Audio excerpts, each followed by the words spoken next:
जय हिंद दोस्तों, मैं आपका दोस्त उज्जवल दीवान और आप हमारे साथ जुड़े हैं छत्तीसगढ़ की बात में। छत्तीसगढ़ में लगातार पत्रकारों पर हो रहे हमले, उनके ऊपर हो रहे झूठे एफआईआर और छत्तीसगढ़ की आम जनता के ऊपर भी हो रहे झूठे एफआईआर के मुद्दों पर आज हम बात करेंगे। हमारे साथ आज जुड़े हुए हैं भारतीय जनता पार्टी के राष्ट्रीय प्रवक्ता श्री मलिक जी, दुर्ग भाजपा से दिनेश देवांगन जी, सीनियर पत्रकार जितेंद्र जायसवाल जी और डॉक्टर केशव पंडित जी। आप सभी का स्वागत है छत्तीसगढ़ की बात में। और सीधे मुद्दे पे आते हैं सर, समय नहीं गंवाएंगे। दिनेश भैया, शुरुआत करते हैं आपसे, क्योंकि आप छत्तीसगढ़ बीजेपी में हैं, छत्तीसगढ़ में बीजेपी की सरकार है और लगातार छत्तीसगढ़ में पत्रकारों पर हमले हो रहे हैं, झूठे एफआईआर हो रहे हैं। परसों की घटना है कि दुर्ग में पत्रकारों ने जो अपना एक आंदोलन रखा था शांतिपूर्वक, उसको भी उजाड़ दिया गया। उसमें वहां जो खाना बना रहे थे उसको भी गिरा दिया गया, फेंकवा दिया गया और पत्रकारों का जो आंदोलन था उसको ध्वस्त कर दिया गया। क्या बोलना चाहेंगे सर आप इसके बारे में? देखिए, इस घटना की पूरी जानकारी मुझे, मैं सबसे पहले सभी को नमस्कार करता हूँ। ये घटना की जानकारी मुझे नहीं है, इस दौरान मैं भी कुछ बाहर था। लेकिन मेरी जहां तक जानकारी, जब से छत्तीसगढ़ में विष्णुदेव साय की भाजपा की सरकार आई है, लगातार कानून व्यवस्था दुरुस्त हुआ है। अभी आपने देखे होंगे, भिलाई में आपराधिक तत्वों पर कड़ी कार्रवाई करते हुए इनकाउंटर हुआ है। ये हमारे प्रदेश के मुख्यमंत्री जी की कानून व्यवस्था पर सख्ती था, जिसके कारण इस तरह से अपराधियों पर नकेल कसा गया। और लगातार पुलिस की जो कार्रवाई है नशे के खिलाफ, अपराधियों के खिलाफ जारी है। रहा बात पत्रकार की, मुझे पूरी घटना की जानकारी नहीं है। यदि इस प्रकार की घटना हुई है तो कहीं ना कहीं कोई तथ्यात्मक कारण होंगे, लेकिन मेरा ऐसा मानना है पत्रकार लोकतंत्र के चौथा स्तंभ है और उनके माध्यम से ही सारी बातें जनता तक पहुंचता है। कहीं ना कहीं कोई चूक हुआ होगा। छत्तीसगढ़ में भारतीय जनता पार्टी की सरकार में जो पत्रकार हैं उनको पूरी तरह से उनके काम करने के लिए स्वतंत्रता है और उनको पूरी तरह से सरकार से संरक्षण मिल रहा है, सुरक्षा भी मिल रहा है। यदि किसी कारणवश कोई घटना हुई है तो निश्चित रूप से उसमें जांच होनी चाहिए। सर लेकिन देखिए, पिछले कुछ दिनों में पत्रकारों पर झूठे जो आरोप लगाकर उनको जेल भेजे गए थे, कई लोग उसमें से फिर छूट कर आए हैं। उनके ऊपर अवैध वसूली के जो झूठे आरोप लगाए जाते हैं जो कि सिद्ध नहीं हो पाते हैं। डॉक्टर मलिक हमारे साथ में और भाजपा के राष्ट्रीय प्रवक्ता हैं, पूरे देश को वो देखते हैं, देश की बात करते हैं। पूरे देश में वहां पर क्या क्या घटनाएं घटित हो रही है, सिर्फ छत्तीसगढ़ की बात नहीं है, परसों की बात है या कल की बात है। यूपी में एक पत्रकार को, दैनिक भास्कर का पत्रकार था, उसको बांध कर पीटा गया और उसके ऊपर पेशाब भी कर दिया गया। इस तरीके की बातें भी सामने आई हैं। वहां पे जो भाजपा के जो नगर पालिका या नगर पंचायत के जो अध्यक्ष थे उसको पार्टी ने सस्पेंड किया, ये भी सुनने के लिए आया है। तो आप क्या सोचते हैं सर पत्रकार सुरक्षा कानून के संबंध में, और जो उनके ऊपर फर्जी एफआईआर होते हैं, झूठे एफआईआर होते हैं, इसके बारे में आप क्या कहना चाहेंगे? नहीं, देखिए, जहां तक विषय है पत्रकारों की सुरक्षा का और पत्रकारों के हित सुनिश्चित करने का, तो निश्चित ही भारतीय जनता पार्टी पत्रकारों के हित में पहले से रही है और हम पत्रकारों के लिए लड़ाई लड़ने वाले लोग हैं। और जहां तक बात है पत्रकारों के हक की, तो पत्रकार सुरक्षित रहें। पत्रकारों की अहम भूमिका इस देश में होती है, वो सबको मालूम है। और जहां तक बात है मीडिया की, मीडिया लोकतंत्र का हमारा चौथा स्तंभ है और इस चौथे स्तंभ पर हमला करने का काम, जुडिशियरी पर हमला करने का काम, एग्जीक्यूटिव पर हमला करने का काम, लेजिस्लेचर पर हमला करने का काम किस प्रकार से 1975 में श्रीमती इंदिरा गांधी जी की सरकार के द्वारा किया गया था। सवाल पूछने वाले पत्रकारों को जेल भेज दिया गया था और उसके साथ साथ आपातकाल लगाने के पश्चात इस प्रकार से प्रेस की बिजली काटने के साथ साथ जुडिशियरी पर ताला जड़ने से लेकर तमाम विपक्षी नेताओं को जेल भेजा गया था। तो आपातकाल लगाने वाले लोग कांग्रेस पार्टी के लोग हैं। पत्रकारों के ऊपर हमला, मैं एक प्रकार से कहना चाहूंगा, उनकी स्वतंत्रता पर, उनके बोलने के अधिकार पर हमला करने का काम यदि किसी पार्टी के द्वारा किया गया आपातकाल लगाकर, तो कांग्रेस पार्टी के द्वारा किया गया। जबकि भारतीय जनता पार्टी पत्रकारों के हक के लिए आवाज उठाने वाली पार्टी है। हम पत्रकारों के हित में खड़े रहने वाले लोग हैं। इस बात को क्लियर कट जान लेना चाहिए। जी, आपका पार्टी जिंदाबाद था, जिंदाबाद है, जिंदाबाद रहेगा। एक मिनट, मैं जो है आपका पार्टी, मैं क्षमा चाहता हूँ, मैं क्षमा चाहता हूँ। आप क्योंकि पीड़ित हैं, आप चूंकि पीड़ित हैं, आप पत्रकार भी हैं, भुक्तभोगी हूँ, पीड़ित नहीं हूँ, पीड़ित नहीं हूँ, पीड़ित नहीं हूँ, भुक्तभोगी हूँ। मैं क्षमा चाहता हूँ, मेरा एक छोटा सा परिचय है। बिल्कुल सही है, वो हमने देखा है। और कांग्रेस के शासन काल में भी वो घटनाएं हुई, भारतीय जनता पार्टी के शासन काल में भी वो घटनाएं हो रही हैं। अभी आप सुकमा भी गए थे, बप्पी राय के साथ में जो हुआ, और भी जो चीजें हुई, अन्य 4 पत्रकारों के साथ में हुआ, दुर्ग में हुआ, इसके बाद में उधर बलरामपुर तरफ हुआ, बहुत सारी जगहों पे हो रहा है। आप खुद पत्रकार भी हैं, लगातार लोगों से जुड़े हुए हैं, पत्रकार सुरक्षा कानून की मांग भी आप लगातार कर रहे हैं, जिसको 100% लागू किया जाना चाहिए। अब आप बताइए इस पे क्या कहना है, क्योंकि भारतीय जनता पार्टी की सरकार है और भारतीय जनता पार्टी के राष्ट्रीय प्रवक्ता आपके साथ जुड़े, आपकी बात सीधे हो रही है और आपकी बात बिल्कुल उस मंच तक पहुंचेगी जहां तक पहुंचनी चाहिए। देखिए, मैं सभी आदरणीयों को नमस्कार करना चाह रहा हूं, पर एक बात बता दीजिए, जैसा कि सभी लोग जो नापत वाला जवाब देते हैं कि इस मामले की मुझे संज्ञान में नहीं है, हाँ, पर आप संज्ञान दे रहे हैं तो इस पे हम विचार करेंगे या इस पे हम आगे का मतलब जानकारी लेंगे।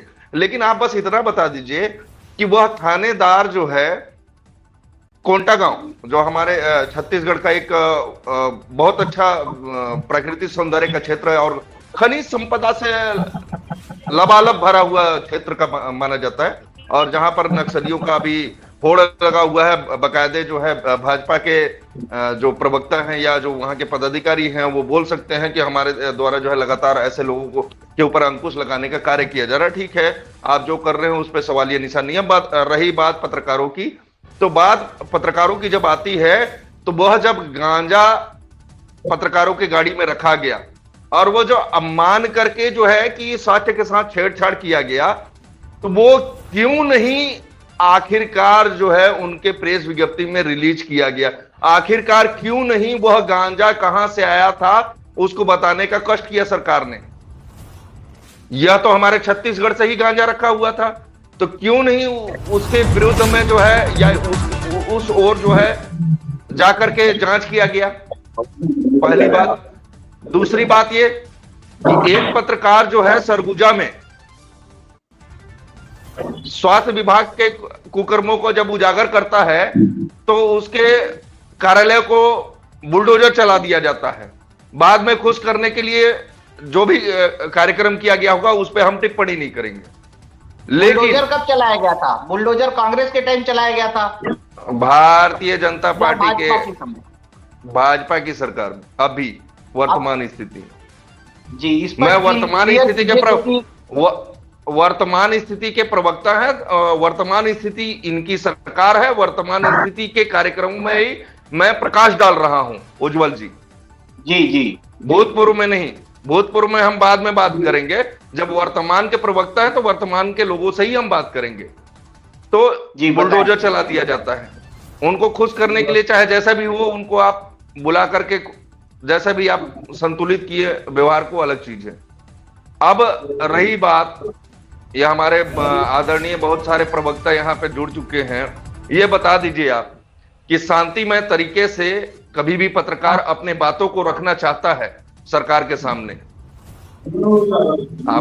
आप उसके टेंट को उखाड़ देते हो। आप वो जहां बैठा है उसको जो है आप जो है अन्यत्र जगह शिफ्ट करने की बात करते हो। दूसरी बात ये कि वो जो भोजन बना रहा है, सबसे बड़ी बात तो ये है भाई साहब, यहां जितने भी प्रवक्ता हैं ये बताएं मेरे को कि पूरे भारत में कभी भी आपके लिए, मेरे लिए, किसी के लिए भी अगर भोजन बन रहा है उसे फेंकने का अधिकार किसने दिया भाई साहब? इस बात का जवाब दे। नहीं, घटनाक्रम बाद में होगा, पहले ये बताएं भोजन फेंकने का अधिकार किसने दिया? जवाब ले लेते हैं सर से। मलिक सर आप बताएं कि पत्रकारों के लिए भोजन बन रहा है। ये मामला नहीं, ये मामला मेरे संज्ञान में नहीं है। बिना वेरिफिकेशन के मैं कोई स्टेटमेंट नहीं दूंगा। कोई दिक्कत नहीं है सर। मैं इन मामलों पर दिनेश देवांगन जिसे आप कहें, क्योंकि स्थानीय नेता हैं, स्थानीय मुद्दे हैं, अगर आप उन पर कोई बातचीत पहुंचाना चाहते हैं वो मलिक जी के माध्यम से ऊपर तक जाएगी। कोई बड़े कानून की बात आप करें वो पहुंचेगी, लेकिन वो स्थानीय मुद्दे हैं उनको लेकर के दिनेश देवांगन जी से आप पूछ सकते हैं, जी, और वो इस बिल्कुल। बात के लिए जवाबदेही मैं नहीं, मलिक जी के ऊपर नहीं बोल रहा हूँ, लेकिन जो उनके ऊपर स्थानीय नहीं जो बोल रहे सर, प्रवक्ता बस है, इस पर यह है कि क्या ये सही था, अगर खाना फेंकवाया गया ये सही था या नहीं था, बस हमको उस मुद्दे पे वो नहीं करना है। हमें तो अपनी बात पहुंचानी है मलिक जी के माध्यम से, ताकि केंद्रीय लेवल तक ये बातें जा पाए और इन बातों का सही तरीके से निराकरण हो पाए, ताकि कोई भविष्य में इस प्रकार से पीड़ित ना हो।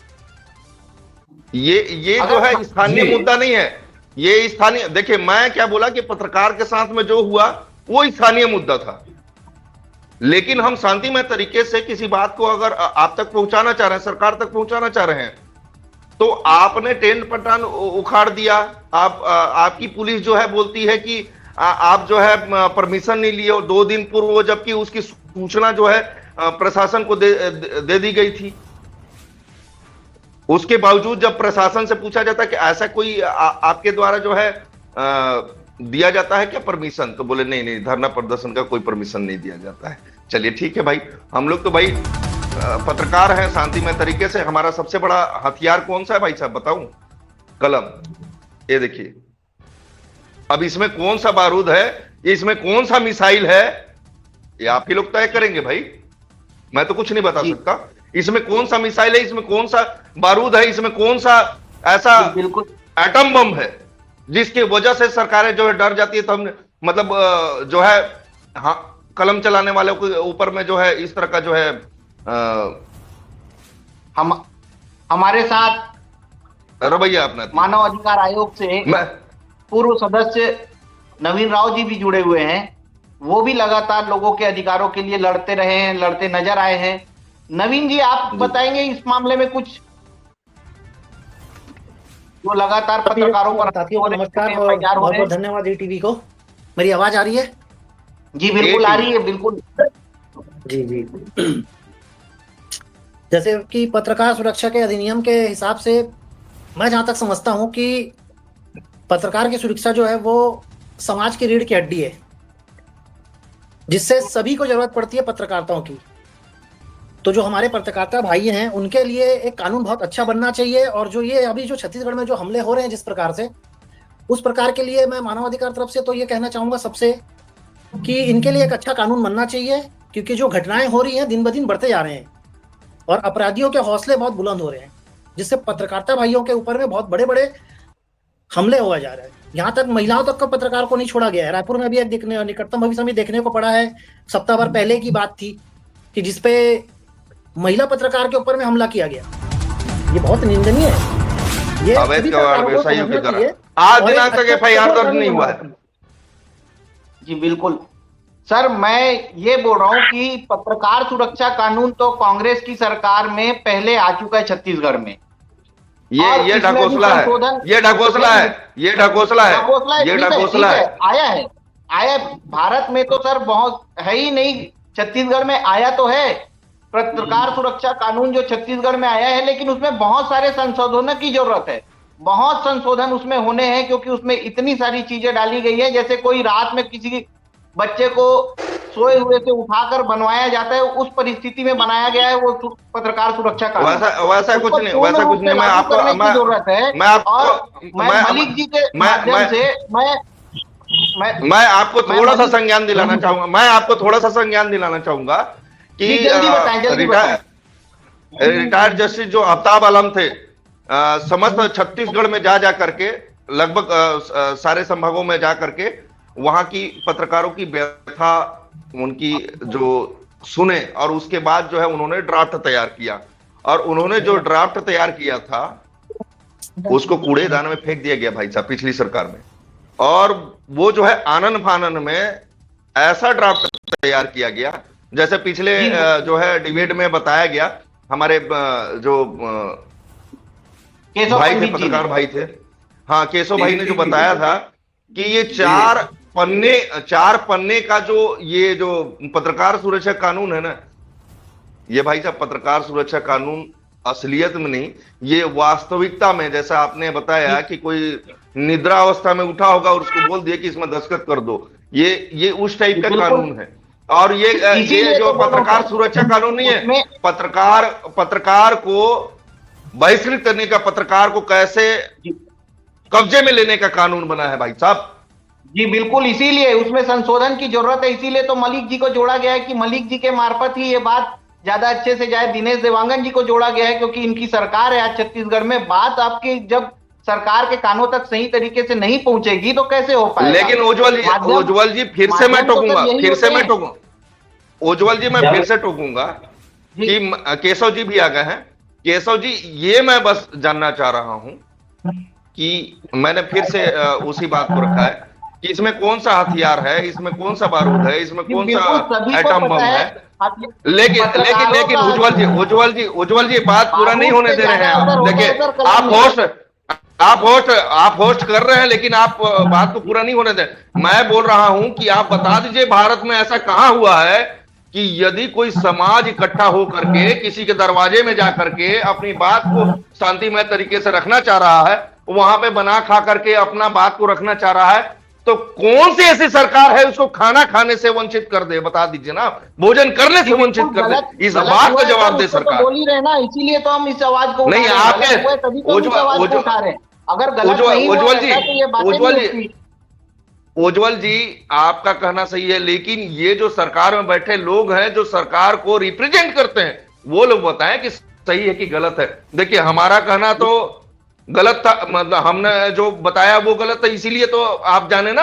आप कैसे जाने बताइए? हम वहां प्रत्यक्ष रूप से उपस्थित थे, हमने आपको बताया तब आप जाने। जितेंद्र जी आप बात अच्छी रखते हैं, मुझे आपकी बात होगी, अब इनसे भी जानेंगे इनका। मैं 30 सेकंड मैं लूंगा बीच में, इसलिए आप कह रहे हैं हमारी लड़ाई रोटी की नहीं है। ये जो खाने की चीजें हैं, मैं सहमत हूं आपसे कि ये पहली बार हुआ है, लेकिन ये कई बार हो चुका है, बहुत सारे चीजों में हुआ है, बहुत सारे, चाहे वो राजनीतिक स्टंट लिए गए हों, चाहे वो बहुत सारे मानवाधिकार आयोगों की तरफ से बहुत सारे कार्यक्रम किए गए। ये खाना फैलाने से लेकर के बहुत बार हो चुका है। हमारी लड़ाई आज रोटी की है ही नहीं। मैं आपसे सहमत हूं, मैं लेकिन मैं डिबेट का समय एक तो होता है और मुझे समय का ध्यान रखना है, आपको भी। हमें जिन मुद्दों पर बात करनी है, जवाब नहीं मिला है। केशव जी लंबा इसलिए जा रहा है कि जवाब नहीं मिल पाया। जवाब मिल जाएगा कुछ सेकंड में, ऐसा नहीं होता है। आपका काम सवाल करना है, हमारा काम सवाल पूछना है। जो पैनलिस्ट हैं, जो मेहमान हैं, वो सब सम्मानित है, उनका काम जवाब देना है। अगर वो किसी चीज को नहीं जवाब देना चाह रहे, उन पर कोई प्रेशर या दबाव नहीं हम बना सकते हैं। उनको उन तक बात है, बुरा है या हम गलत केशव जी, जितेंद्र जी, अच्छा है, बुरा है। मैं आपने बात रख दी, आपकी बात पहुंच गई और दर्शक सब सुन रहे हैं। वो अगर जवाब नहीं दे रहे हैं, बच रहे हैं, तो इस चीज को दर्शकों को अब तय करने दो कि वो दर्शक तय करेंगे कि इससे सवाल से बचे हैं जो है मलिक साहब और देवांगन जी, या नहीं बचे हैं। वो उन्होंने देखा है कि आपने सवाल रखा, लेकिन वो बचे हैं, ये दर्शकों को तय करने दो। आप जवाब किसी के मुंह में उंगली डाल करके हम लोग नहीं ले सकते हैं। हमारा काम किसी के मुंह में उंगली डालना नहीं है। मलिक साहब खुद ही जवाब देंगे, वो समय आने पर आप उनको मलिक जी जवाब दे रहे हैं। नहीं देखिए, रुकिए। देखिए जहां तक बात है जवाब की, जवाब मैं केवल ऐसे ही नहीं दे सकता हूं बिना घटना को पता किए। आप बता दीजिए घटना कहाँ की है। सबसे पहले ये बता दीजिए कौन सा जिला है, कौन सी तहसील है और कौन सा थाना क्षेत्र है, किस लिए आंदोलन किया गया था, आंदोलन का उद्देश्य क्या था। देखिए मुझे मालूम नहीं है किस लिए आंदोलन हुआ और आंदोलन की परमिशन। बोलने दीजिए उनको, बोलने दें आप जी। नहीं, मैं सवाल रख देता हूं, बाद में आप उत्तर उसका दे दीजिए। जहां तक बात है जाति की, जाति कोई नहीं कर सकता, किसी का ह्यूमन राइट वॉल्यूशन कोई नहीं कर सकता। अगर ऐसा हुआ है तो हम आपके साथ खड़े हैं। और जो अधिकारी, जो एसएचओ वहां का थाने का होगा या जो सब इंस्पेक्टर होगा, जो भी व्यक्ति होगा जिसने ये घटना घटित की है, उसके ऊपर कड़ी कार्रवाई होगी, सस्पेंड होगा। मुझे कोई आपत्ति इसमें कहने में नहीं है। लेकिन उसका क्या दोष है पहले मैं जान लेता हूं। आपने आंदोलन किया, आपने क्या परमिशन ली कि नहीं ली? आपने कहा, अभी जहां तक मैंने एक ही लाइन स्पष्टता के साथ सुनी थी, आपने कहा कि परमिशन आपने मांगी थी, परमिशन मिली नहीं थी। उन्होंने कहा नहीं, मैं बता देता हूं। आपने कहा कि हाँ, बताइए। देखिए क्या है, कभी भी शांति में तरीके से कोई भी धरना आंदोलन होता है, उसका परमिशन कोई भी जो है प्रशासन नहीं देता है। जानकारी का अभाव आपके पास भी है, उस थानेदार के पास भी था, इसलिए उसने पूछा कि परमिशन कहाँ है, दिखाओ। हमने रिसीविंग दिखाया कि हमने इसकी जानकारी दी है। केशव भैया ये बता दीजिए आप कि कोई भी धरना प्रदर्शन का आंदोलन का जो है, जान लेता हूं किस जगह आपने आंदोलन किया था। मैंने पहले भी कहा, नहीं मैं थोड़ा स्पष्ट कर देता हूं। जी नहीं मलिक साहब, ये केशव जी अगर आप एक मिनट, सुनिए, आप रुक नहीं जाइए ना। एक मिनट जितेंद्र जी, क्योंकि आज एक तो धरना चलिए, प्रदर्शन के बोलिए। मुद्दे पर हम लोग डिबेट नहीं कर रहे हैं। पहला, धरना प्रदर्शन के मुद्दे पर हम डिबेट नहीं कर रहे हैं, पहला। जी। दूसरा, धरना प्रदर्शन का जो मामला है वो देवांगन जी ज्यादा बता सकते थे। उसके बाद में मलिक साहब बोलते ये आपका तरीका जो है तो वो तो सकता था, पहला वो ये। तो चुप है, वो तो चुप है केशव जी, वो तो चुप है। देवांगन जी बोलना जब चाह वो रहे हैं, देवांगन जी बोलना स्थानीय चाह रहे मुद्दों हैं। को नहीं जान सकते। आप लोग बोल रहे हैं, मैं क्या बोलूं? आप लोग बोल रहे हैं, बोलने का मौका देंगे तब तो बोलूंगा ना भाई। डिबेट का विषय, देवांगन जी, जी, डिबेट बिल्कुल, का विषय बिल्कुल। सुन लीजिए। पत्रकारों जी। के गले की फांस, छत्तीसगढ़ पत्रकार सुरक्षा कानून। हम केवल छत्तीसगढ़ पत्रकार सुरक्षा कानून पर बात करने के लिए हैं, क्योंकि जो कानून जी। कांग्रेस ने रातों रात बनाया उसमें क्या संशोधन हो सकता है या नहीं, उस पर बातचीत और किन चीजों की हमें जरूरत है उसको लेकर के हमने डिबेट किया है। हम संगठन को लेकर के किसी दिन, जिस दिन डिबेट करेंगे वो एक अलग होगा कि संगठन के लोगों को जो है वहां पर इस तरह से किया गया, वो एक अलग डिबेट होगा। लेकिन आज डिबेट संगठन के साथ क्या हुआ उस पर नहीं है। आज हम पत्रकार छत्तीसगढ़ सुरक्षा कानून की बात कर रहे हैं, उस पर हम लोग रहे हैं कि क्या क्या हो सकता है, क्या क्या उसमें बदलाव करने हैं। इस पे केशव जी यदि डिबेट में आए हैं तो इतनी जानकारी तो इकट्ठा करके आए होंगे ना। 2006 और 2016 में जो एक मिनट उज्जवल जी, आप कुछ नहीं बोलेंगे। मैं बस इनसे इतना पूछना चाह रहा हूं कि यदि 2006 में और 2016 में जो आदेश इम्प्लीमेंट जो आपने पारित किया था, बस उसको जो है आप इंप्लीमेंट कर दिए रहते ना जनाब, तो किसी पत्रकार सुरक्षा कानून की छत्तीसगढ़ में आवश्यकता ही नहीं थी। लेकिन उसको आपने ही आदेश जारी करके, सुन लीजिए उज्जवल जी, आपको यदि जानकारी नहीं होगा तो मैं दे दूंगा 2006 और 2016 का जो है आदेश भी दे दूंगा। जानकारी है उसके संबंध में, ठीक है, सिर्फ लागू नहीं हुआ, उसीलिए तो बदलाव के लिए ही तो आज हम यहाँ पर बैठे हैं, उसी मुद्दे पे तो डिबेट हो रही है। आज अगर हम बदलाव के लिए बैठे हैं, तो सुरक्षा कानून पे मैं आपसे ये कह रहा हूँ कि देखिए इस देश के अंदर क्या है कि बहुत सारी चीजें जो है चल रही हैं। मैं ये इस चीज के लिए, क्योंकि जो सवाल 16 में नहीं हो पाया उस पर हम करने के लिए भी नहीं बैठे हैं, क्या कांग्रेस करके गई उस पर भी नहीं, क्या इसमें हम संशोधन कर सकते हैं वर्तमान में इस चीज को, इस पर हम केवल चर्चा करें। छत्तीसगढ़ में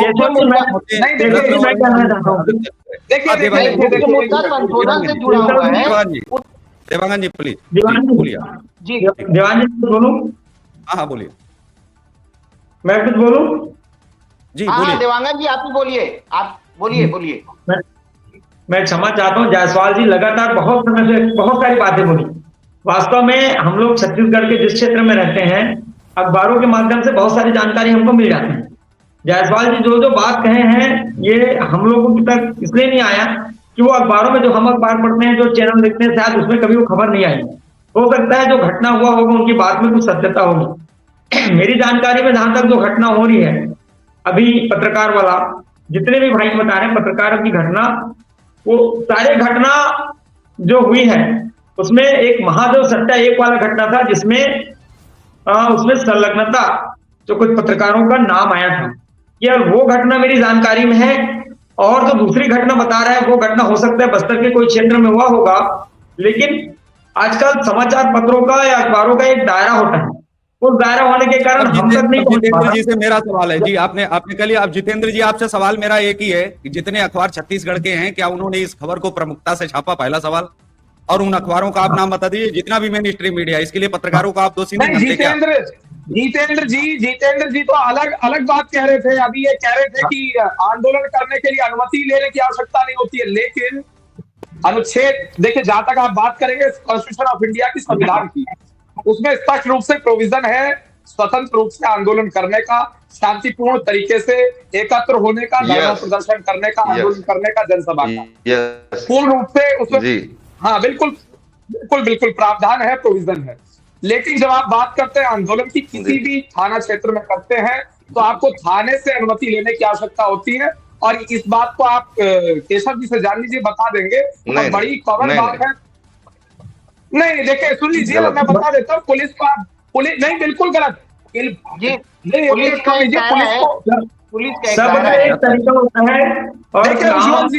उज्जवल जी एक मिनट देखिए, जहां तक बात है पुलिस की, पुलिस से अनुमति लेने की आवश्यकता इसलिए होती है। अनुमति में मैं कहता हूँ एप्लीकेशन आप बता दीजिए कौन से कॉन्स्टिट्यूशन में लिखी हुई है कि पुलिस से अनुमति लेने की आवश्यकता है? जवाब दे रहा हूँ। आपको सूचना देने की आवश्यकता है, सूचना देने की आवश्यकता है।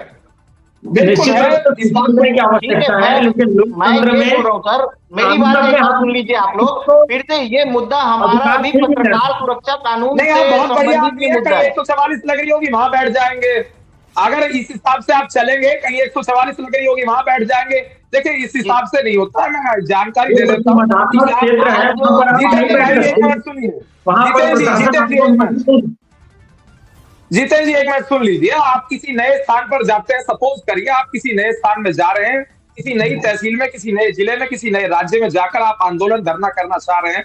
वहां के पुलिस प्रशासन को आपको अवगत इसलिए कराना होगा जिससे कि वो आपको पर्याप्त सूचना दे सके कि हाँ धरना करना, आंदोलन करना सही है कि नहीं, क्योंकि 144 कई जगह लगी होती है। अब आप कहेंगे कि प्रधानमंत्री के दफ्तर के बाहर आंदोलन करना है, तो क्या करने दिया जाएगा आपको आंदोलन? आप बिल्कुल कहेंगे नहीं। गृह मंत्रालय के सामने आपको बैठना है, तो कुछ जगह होती है जहां आप नहीं बैठ सकते हैं। संसद के बाहर आप आंदोलन मलिक करने की साहब, अगर जो बात करते हैं, सवाल मैं लेना चाह रहा था, क्योंकि एक ही सवाल मैं पूछ रहा हूं, और जितेंद्र जी मेरा सवाल आप केवल सुन लें। मैं ये कह रहा हूं कि आपने सरकार से आप सवाल पूछ रहे हैं, बहुत अच्छी बात है, और हम सब सरकार से ही सवाल पूछने के लिए मैं बैठे जवाब हैं। देने के लिए हालांकि तैयार मुद्दा भी थोड़ा सा बैठा हूँ। बड़ा। आयोजन का जी जी, प्रकार क्या है, आयोजन की तारीख क्या है, हाँ। आयोजन की जगह नहीं क्या है, मलिक साहब, कौन आप सी बताते संस्था हैं। है, कौन नहीं, सी आपसे भी संस्था पूछना आयोजन कर रही है, आपके आने से स्थानीय व्यक्ति प्रवक्ता आपको बता होती है, अखबारों में भी क्या कितने है, लोग ये शामिल मुझसे होंगे, कौन ये लोग मुझसे शामिल होंगे, पूछने की उनका आवश्यकता रिकॉर्ड नहीं जारी है। है। ये नहीं, जी नहीं, जानकारी जितेंद्र जी, देना आवश्यक होता है, जानकारी देनी पड़ती है, जानकारी जी दी जाती है। हमने भी देखा है, बिल्कुल हमने भी बिल्कुल। अनेकों जगह, कई सौ जगह आंदोलन किए, करवाए हैं। जितेंद्र जी, एक सवाल है मेरा जो देवांगन जी ने किया है, वो मैं सवाल आपसे कर रहा हूं, उसका सही आपने आंसर इसलिए देना है क्योंकि बहुत जरूरी है, डिबेट बहुत आगे जो है जाएगा, और इसको आज ही नहीं रोकेंगे, इसके बहुत सारे पार्ट आने वाले हैं। मेरा सवाल जी ये है, जी देवांगन जी ने एक आरोप लगाया मीडिया के ऊपर ही कि अगर मीडिया के साथ इतनी बड़ी घटना हुई, मीडिया ने खुद ही नहीं चलाया, इसके लिए तो आपको पत्रकारों के खिलाफ भी एक धरना दे देना चाहिए था कि आपने नहीं नहीं, सुनिएगा सुनिएगा सुनिएगा लगाया गया। सुनिए जी सुनिएगा मेरा सुनिएगा केशव जी, कंप्लीट आप कर इसका लेने दीजिए इसका ना, आप जवाब कंप्लीट एकदम नहीं करने स्पष्ट है। देते। नहीं कंप्लीट हाँ, नहीं, इसका कंप्लीट इसका तो करने जवाब नहीं दीजिए। स्पष्ट। एक जी सवाल के बाद जो है कई सवालें जुड़ जाती हैं, तो कई सवालों का जवाब एक साथ देना बड़ा मुश्किल हो जाता है। ठीक जो है, समझिएगा ठीक है, केशव ठीक जी, है। क्षमा जी, चाहता हूं मैं उसके ओके, लिए। कोई बात नहीं, बताइए जी। और मैं उनके सवालों का जवाब ये देना चाहूंगा, क्योंकि वो गिनती के पत्रकारों को जो है फंड रिलीज करते हैं, और वो कौन लोग हैं वो सरकार ही जानती है, हमें बताने की आवश्यकता नहीं है। और वो क्यों नहीं खबर चला रहे हैं?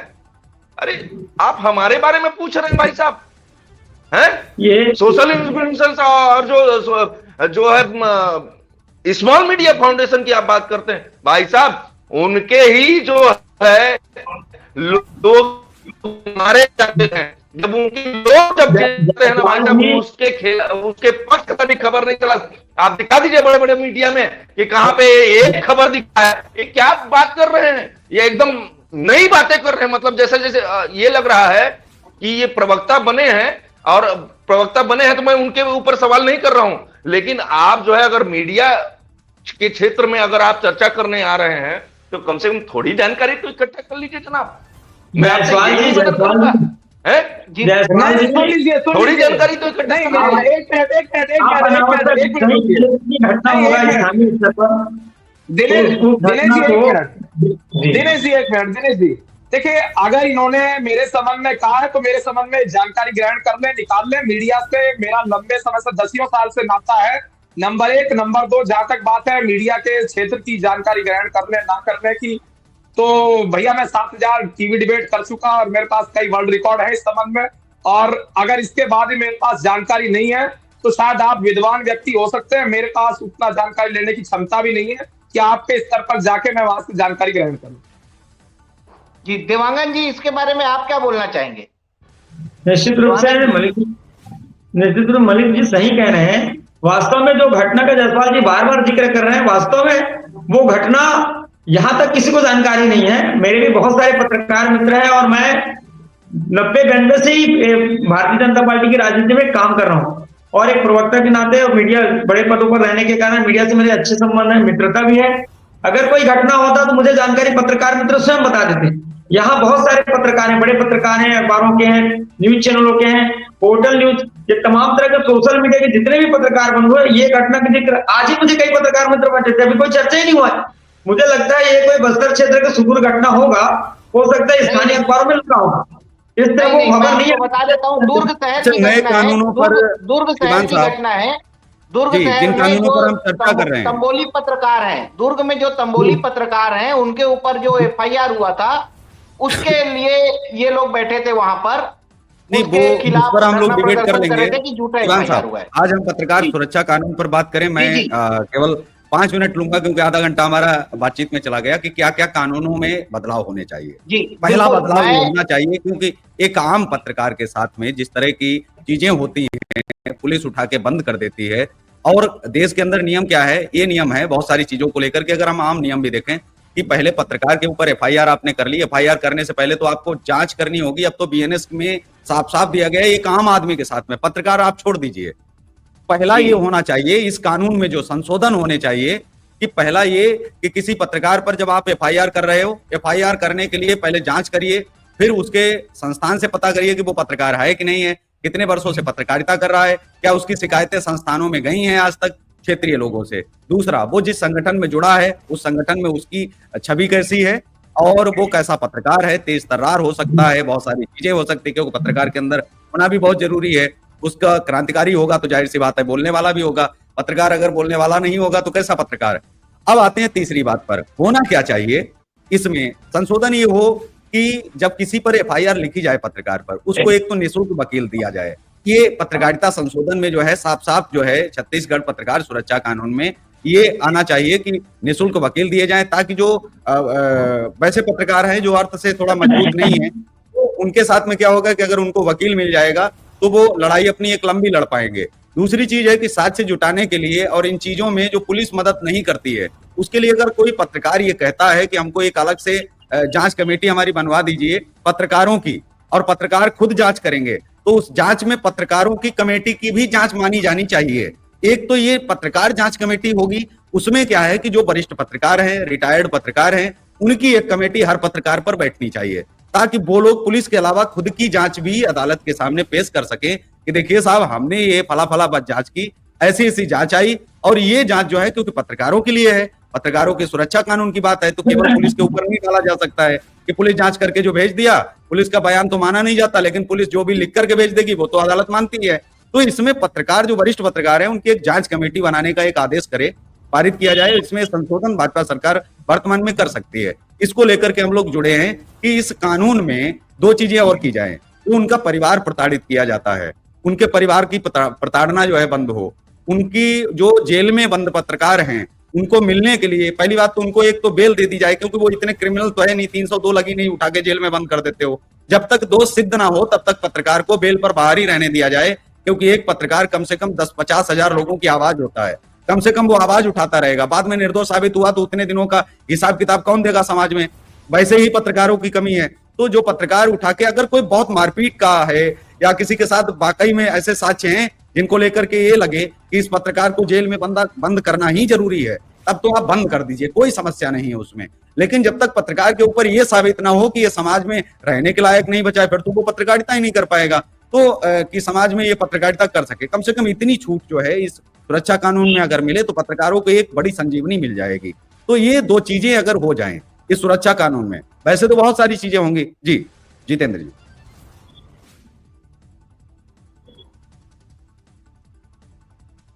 केशव जी मैं कुछ बोलूं?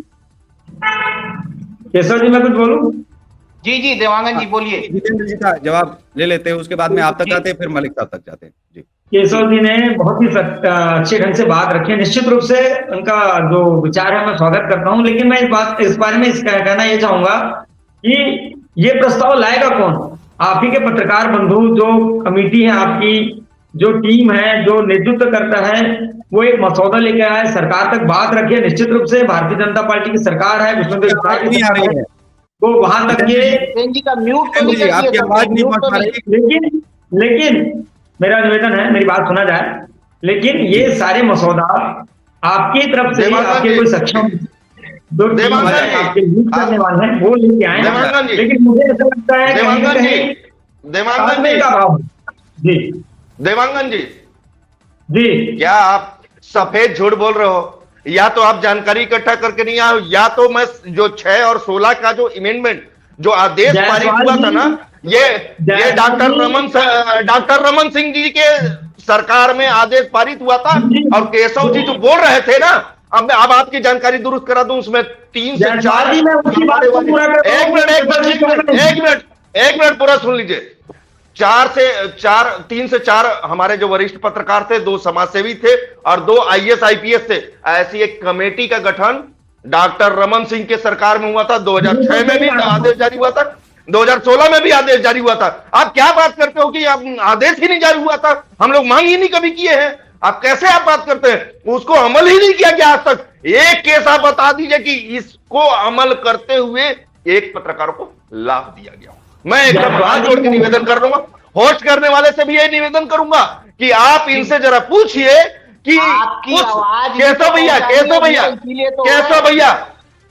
भैया इनसे आप पूछिए कि 2006 और 2016 में इनकी सरकार थी, भारतीय जनता पार्टी की सरकार थी, उसमें एक प्यारा सा आदेश जारी हुआ था, बस इम्प्लीमेंट करने की आवश्यकता थी, उसमें लागू करने की आवश्यकता थी। जो जो आपने कहा ना, वो सारे चीज उसमें यथावत रखे हुए हैं, बस इनको लागू करने की आवश्यकता। आज दिनांक तक देवांगन जी की बात पूरा हो जाए।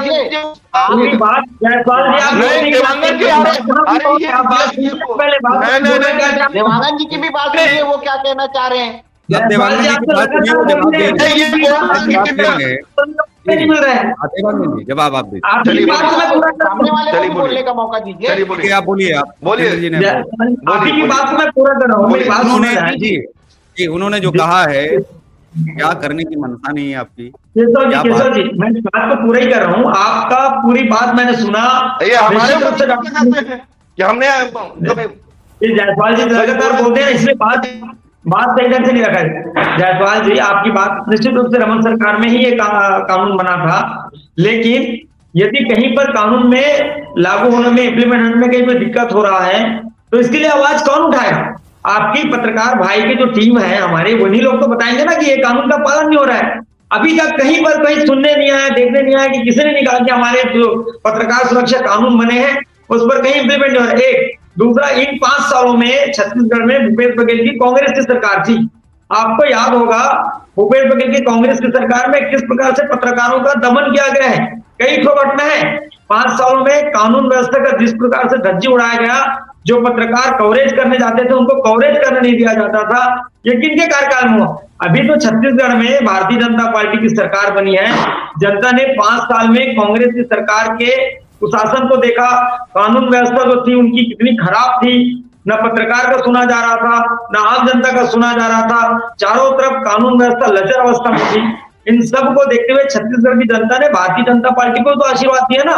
अभी सरकार आई है, यदि आपको लगता है कि आपके हित में कानून काम नहीं कर रहा है, तो आप सरकार के सक्षम व्यक्ति तक बात कीजिए, हम लोग भी आपके साथ जाएंगे। लेकिन इस तरह से बात हो रही है, उसको अपनी तरह बताएं, तो ये भी तो गलत है ना। ये बड़ी अच्छी बात बोली देवांगन भी, आपने बहुत अच्छी बात बोली कि आप लोग भी साथ में जाएंगे। और यही उम्मीद करूंगा कि अब जब पत्रकार बंधु मांग करेंगे, क्योंकि ATV न्यूज चैनल के माध्यम से जब आपकी बात पूरे छत्तीसगढ़ में फैलेगी, मैं कम से कम 60 से 70 पत्रकारों के ग्रुप में जुड़ा हुआ हूँ और छत्तीसगढ़ के पूरे समस्त पत्रकारों के साथ मैं लगातार जुड़ा रहता हूँ। और ये डिबेट का पूरा मैं उनको भेजूंगा और मैं उम्मीद करूंगा और मैं आशा करूंगा कि आप भी पत्रकारों की मांगों को लेकर पत्रकारों के साथ अगुवाई करें।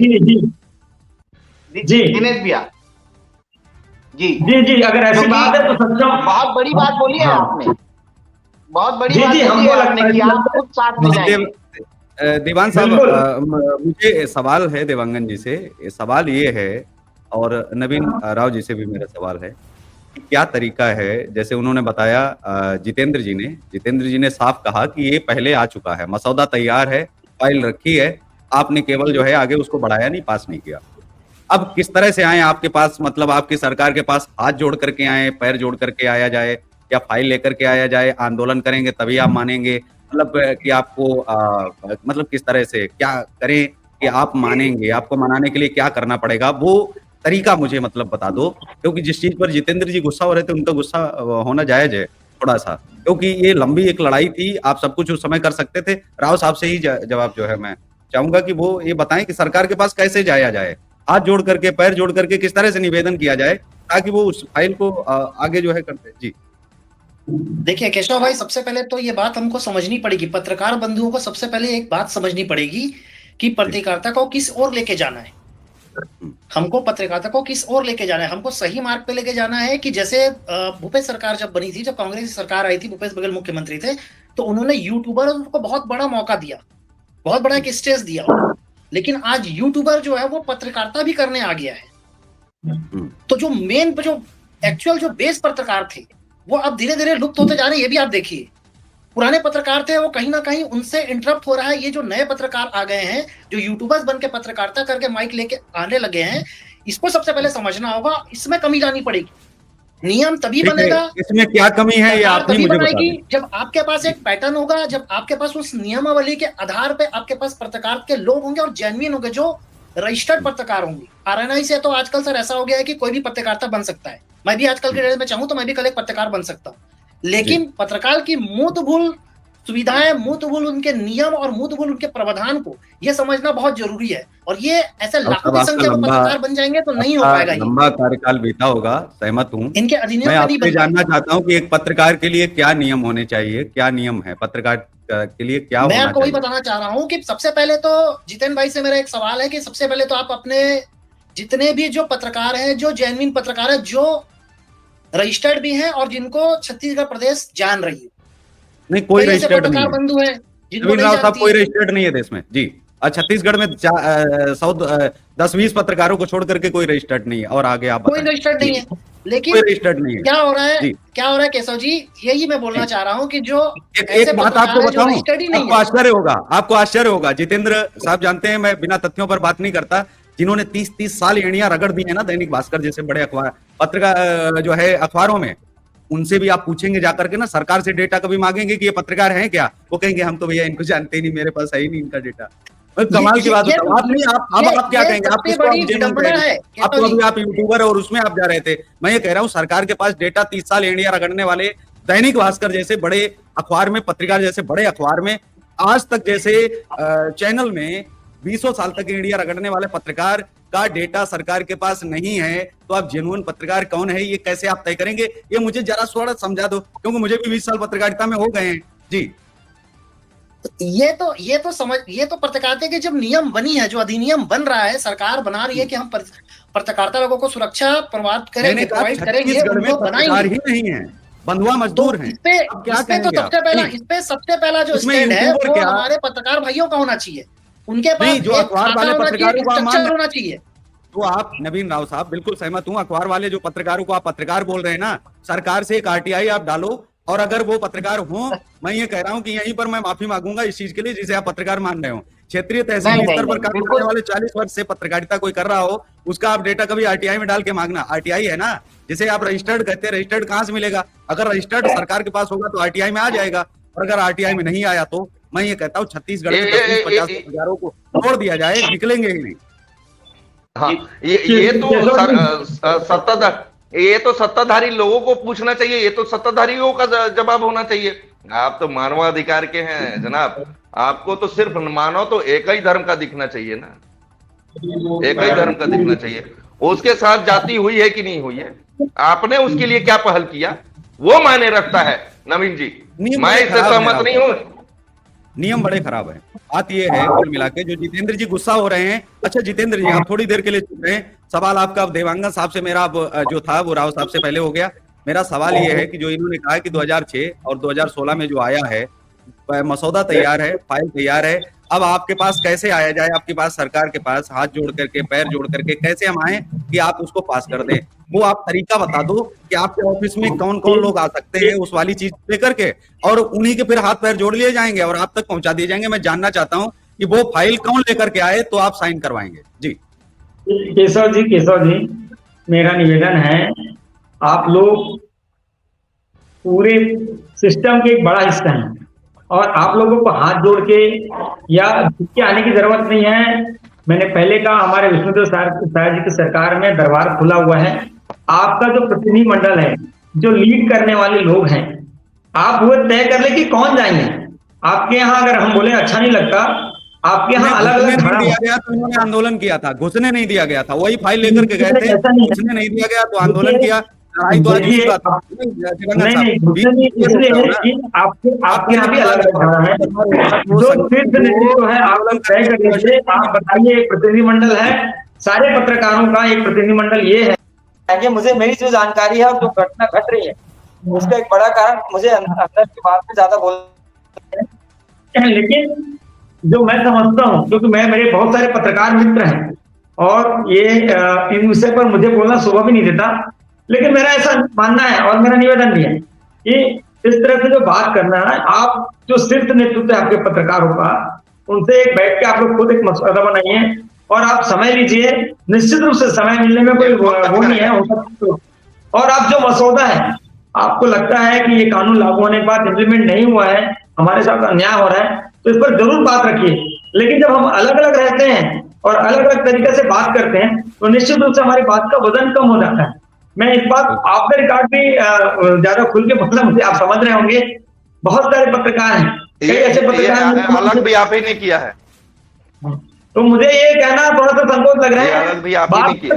एकजुटता से रखा जाए तो निश्चित रूप से बात का सही निराकरण भी होता है और बात का वजन भी होता है, उसका फल भी मिलता है। मेरा ऐसा निवेदन है, किसी की भावना को ठेस पहुंचाना नहीं हो सकता है। कोई ये डिबेट में आगे एक बार जायसवाल जी, किसी प्रकार का कोई बात का संतुलन कम हो सकता है, किसी का ज्यादा हो सकता है, लेकिन कोई आदेश जारी करने की आवश्यकता नहीं है आपके सरकार में। केशव जी, 1 मिनट लूंगा, मात्र आधा मिनट लूंगा, मात्र 30 सेकंड लूंगा, अपनी बात को खत्म करूंगा।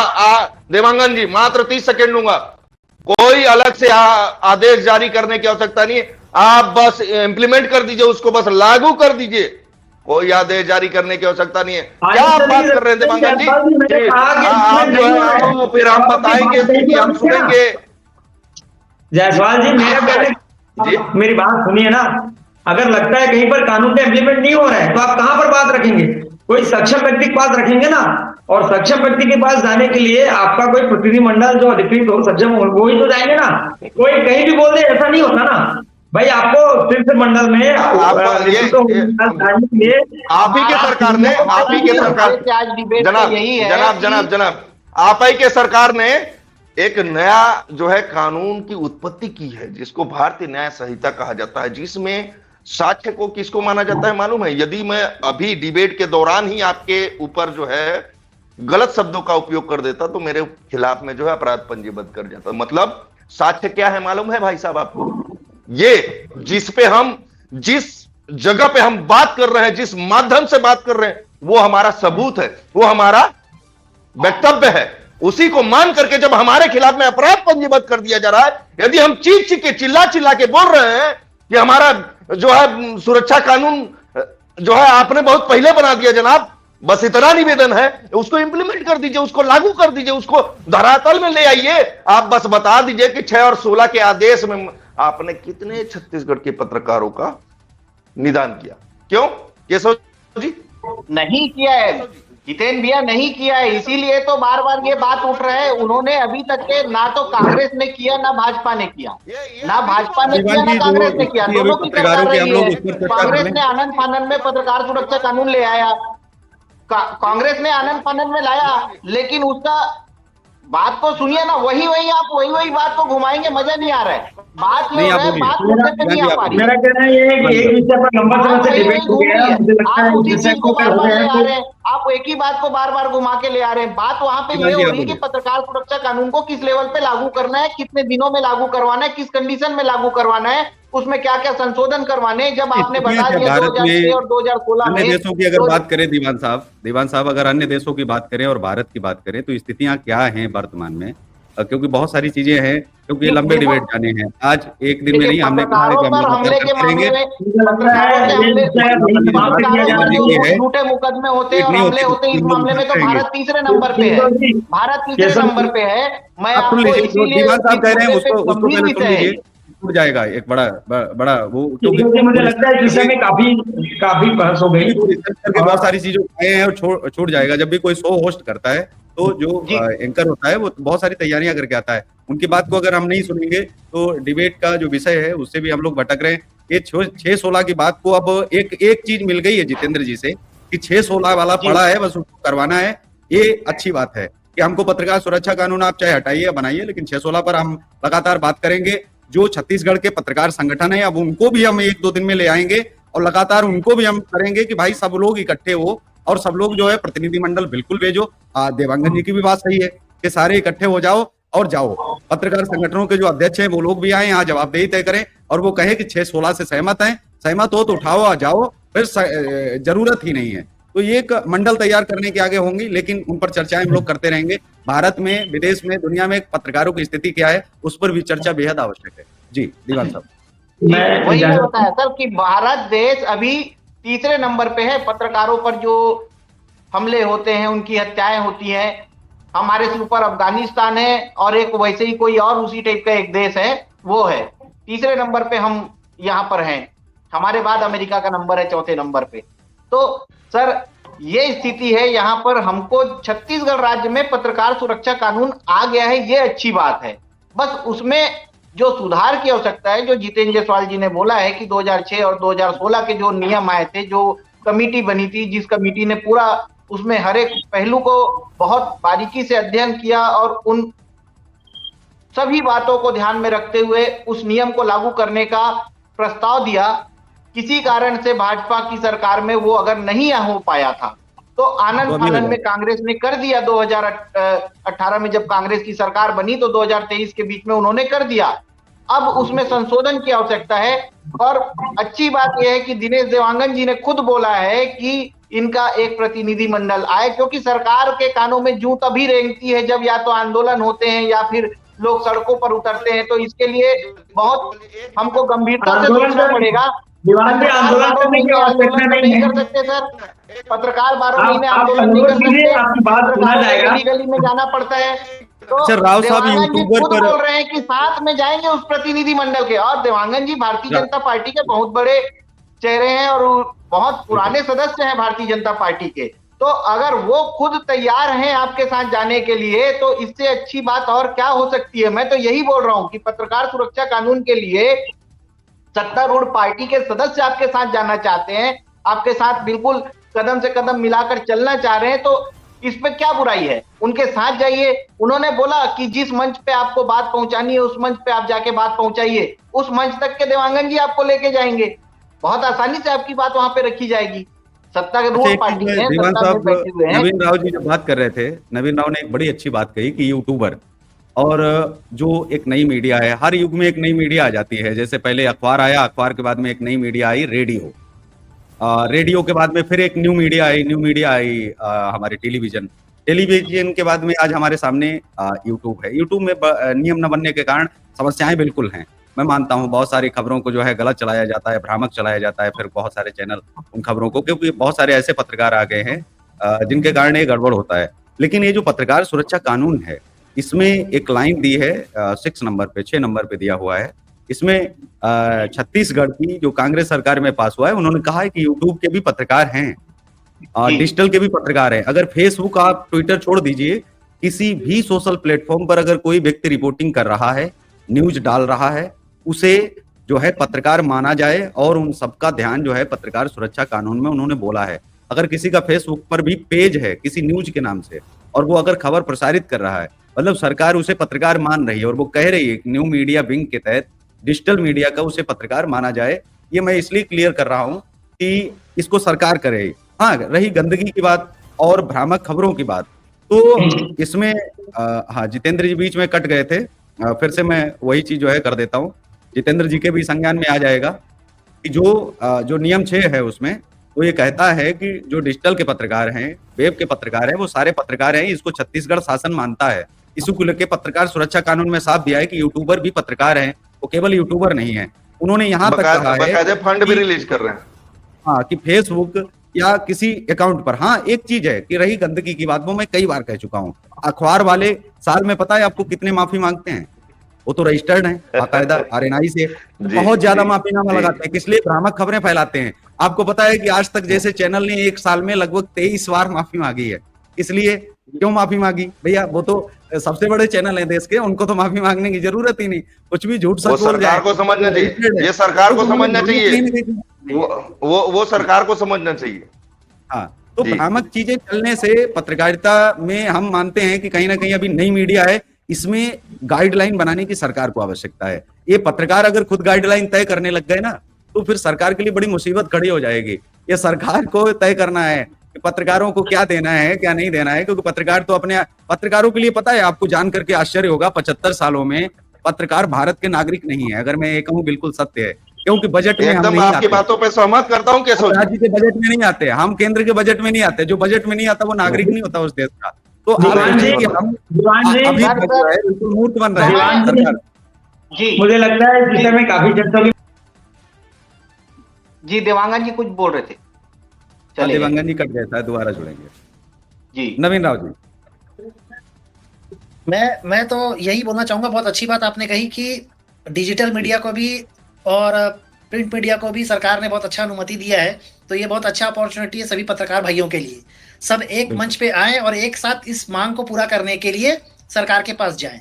निश्चित तौर पे ही सरकार को झुकना पड़ेगा, सरकार इस मुद्दों पे बात करेगी, लेकिन इसके लिए हमको एक मंच पे आना पड़ेगा।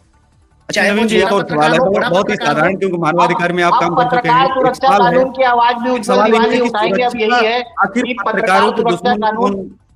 जी, नवीन राव जी, जी। आप मानवाधिकार में काम कर चुके हैं। मानवाधिकार और पत्रकार सुरक्षा की बात करें, बहुत सिंपल सा मामला है, क्योंकि दोनों ही जो है वो सुरक्षा की बात करते हैं। दोनों एक ही पहलू पे काम करते हैं, लोगों की आवाज दोनों एक उठाने ही का पहलू काम। अगर कहे तो ये गलत नहीं होगा। उनके लिए कई बार बहुत सारे पत्रकारों के लिए मानवाधिकार खड़ा रहता है, और मानवाधिकार यहाँ तक कि हर व्यक्ति के लिए, हर अधिकारियों के लिए, सभी के लिए खड़ा होता है। एक बड़ा बिल्कुल, सिंपल सा बिल्कुल, सवाल है बिल्कुल। और मासूम सा सवाल मैं कहूँ, क्योंकि मैं तो बहुत मासूमियत से ही पूछना जानता हूँ, इससे ज्यादा तो मुझे कुछ आता नहीं है इतनी पत्रकारिता में लंबी, क्योंकि मैंने हमेशा सवाल को इतने सरलतम शब्दों में रखने का प्रयास बस हमेशा करता हूँ कि लोग सामने वाले समझ जाएं। लोग फिर ये नहीं कह सकते कि हमको समझ में नहीं आया।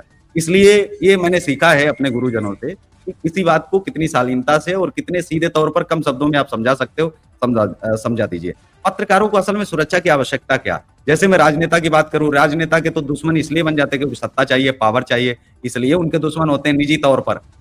पत्रकारों के अपने दुश्मन कैसे सुरक्षा? मतलब ये तो दूसरों के लिए काम करते हैं और दूसरों के पीछे अपने मैं नए तो दुश्मन बताना तैयार चाहूंगा, करते हैं। तो इसका सुरक्षा पर जवाब जी, तो मैं देता हूँ। पत्रकारों को सुरक्षा इसलिए जरूरी है, उनको गनमैन बॉडीगार्ड देने की जरूरत नहीं है, लेकिन नहीं। पत्रकार जो होता है पक्ष और विपक्ष का जो एक आईना दिखाता है। पत्रकार की लगाई गई हर खबर एक पक्ष के लिए बहुत आरामदेह होती है और एक पक्ष के लिए पीड़ादेह होती है।